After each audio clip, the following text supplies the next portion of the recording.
So what I use to respool on my reels, this is where we're going to start. This is a Seagull Red Label 17-pound test. It's just what I put on all three of them anymore. I only have 3 rods that I carry with me. All 3 of them have the same line, they're the same reel and same rod. Pretty much because most of the techniques that I do anymore are either a spinnerbait jig or a swim jig. So that's 90% of the time that's what I'm doing anymore. I buy this spool right here. This is a 1,000-yard spool. I buy in a 1,000-yard spool just because it's a lot cheaper. Oh, the simplest thing to all this is, you know, everybody's always wondering, how do I hold it? Here's as simple as I've done. See this little box right here? Drop that down in it. That's going to stay there. It's not going to run away from you. Nothing's going to happen. All I have to do is tie this onto my reel. All right, so here's one of the spots where it gets a little tricky. I've got it already through the main eye right here on the reel.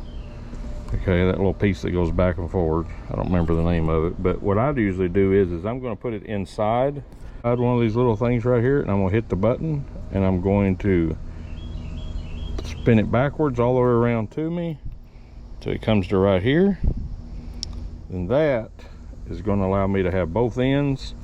Then all I'm going to do is make a knot right here, and this right here, and I'm going to grab my reel. I'm pinching this right here because I'm going to put pressure on it. I'm not going to hold it with a death grip, but I am going to put a little pressure on it. And you just have to reel slow. Now, most of us, what we want to do is we want to reel real fast, but you don't want to do that. You want to have enough pressure on it so that this line right here wraps on here. Not super tight, because we don't want to burn it on there, because it is fluorocarbon, but we want to put enough pressure on there that it is slowly going back onto our reel, but it's going evenly as that's carrying it across. You don't want this right here to be loose. That eventually is what leads to backlashes. So you want it to be on there pretty tight. And then a lot of the side of the spool, I usually bring it right up to that rim right before where it bevels. And if you zoom in, I want it just a little, that right there is about what I want. I want it about like that right there. That's how close I want it to that bevel.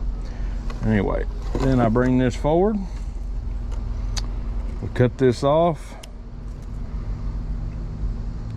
Tie our bad boy jig, swim jig back on there.